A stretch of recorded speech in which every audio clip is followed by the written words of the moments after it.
যুক্তরাষ্ট্রের national security স্ট্র্যাটেজিতে বিদেশি রাষ্ট্রের উপর, বিশেষ করে মধ্যপ্রাচ্যের উপর কোনো হস্তক্ষেপ না করার কথা বলা হয়েছিল। তবে এখন দেখা যাচ্ছে ট্রাম্প যেন শুধু মধ্যপ্রাচ্য নিয়েই বেশি নাক গলাচ্ছেন। সবশেষ ট্রুথ সোশ্যালে তিনি জানিয়েছেন, নুরি আল মালিকি যদি আবারও ইরাকের প্রধানমন্ত্রী হন তবে যুক্তরাষ্ট্র দেশটিকে সহায়তা বন্ধ করে দেবে। মালিকি প্রধানমন্ত্রী হলে ট্রাম্পের সমস্যা কি?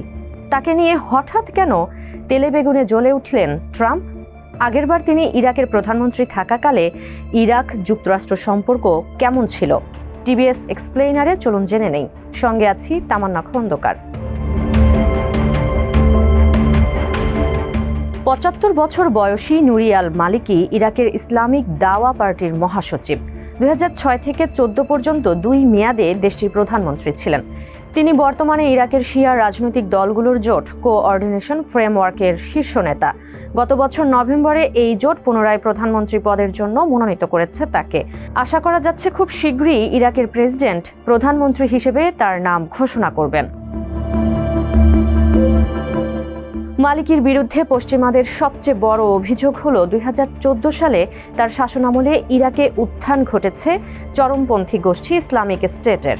পাশাপাশি তাকে ইরানের অত্যন্ত ঘনিষ্ঠ হিসেবেও বিবেচনা করে যুক্তরাষ্ট্র। এর জন্য তাকে নিয়ে বরাবরই উদ্বিগ্ন মার্কিন প্রশাসন।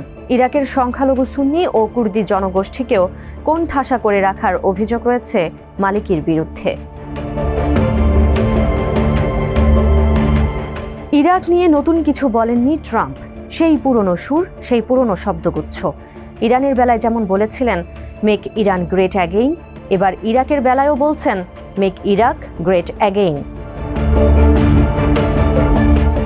ট্রুথ সোশ্যালে ট্রাম্প লিখেছেন, আগে যখন মালিকি ক্ষমতায় ছিলেন তখন দেশটি দারিদ্র্য ও বিশৃঙ্খলাপূর্ণ ছিল, সেটি আবারও হতে দেওয়া যাবে না। তিনি আরও বলেন, মালিকি যদি নির্বাচিত হন তাহলে যুক্তরাষ্ট্র আর ইরাকে কোনো সহায়তা দেবে না, আর আমরা সাহায্য না করলে ইরাক অচল হয়ে পড়বে। ২০০৬ সালে ক্ষমতায় আসার পর শুরুতে যুক্তরাষ্ট্রের সমর্থন পেয়েছিলেন মালিকি। এর কয়েক মাস পরেই বাধে বিপত্তি। মার্কিন কর্মকর্তারা মালিকির উপর থেকে আস্থা হারিয়ে ফেলতে শুরু করেন। মার্কিন প্রশাসন মনে করত মালিকির সরকার কেবল শিয়া গোষ্ঠীগুলোর স্বার্থ রক্ষা করছে এবং সুন্নি ও কুর্দি জনগোষ্ঠীকে রাজনৈতিকভাবে কোণঠাসা করছে। ওয়াশিংটনের জন্য একটি বড় উদ্বেগের কারণ ছিল ইরানের সঙ্গে মালিকির ঘনিষ্ঠতা। মার্কিন কর্মকর্তাদের মতে মালিকি তেহরানের প্রভাব থেকে মুক্ত হয়ে স্বাধীনভাবে দেশ পরিচালনা করতে ব্যর্থ হচ্ছিলেন। ২০১৪ সাল নাগাদ তৎকালীন ওবামা প্রশাসন মালিকির উপর থেকে পুরোপুরি আস্থা হারিয়ে ফেলে। বিশেষ করে ইরাকের বিশাল অংশ জুড়ে ইসলামিক স্টেটের উত্থান ইরাক মার্কিন সম্পর্ককে তলানিতে নিয়ে যায়। মার্কিন গণমাধ্যম অ্যাসোসিয়েটেড প্রেস বলছে, আইএসের উত্থানের কারণেই মূলত তার তৃতীয় মেয়াদে ক্ষমতায় আসার পথ বন্ধ হয়ে গিয়েছিল। আল জাজিরা বলছে, ২০০৩ সালে সাদ্দাম হোসেনকে উৎখাতের পর ইরাকের সঙ্গে একটি চুক্তি করেছে যুক্তরাষ্ট্র। সেই চুক্তির আওতায় ইরাকের তেল রপ্তানি থেকে অর্জিত রাজস্বের বড় একটি অংশ নিউ ইয়র্কের ফেডারেল রিজার্ভ ব্যাংকে জমা রাখা হয়। এই সিস্টেমের কারণে ইরাকের নাটাই থাকে যুক্তরাষ্ট্রের হাতে।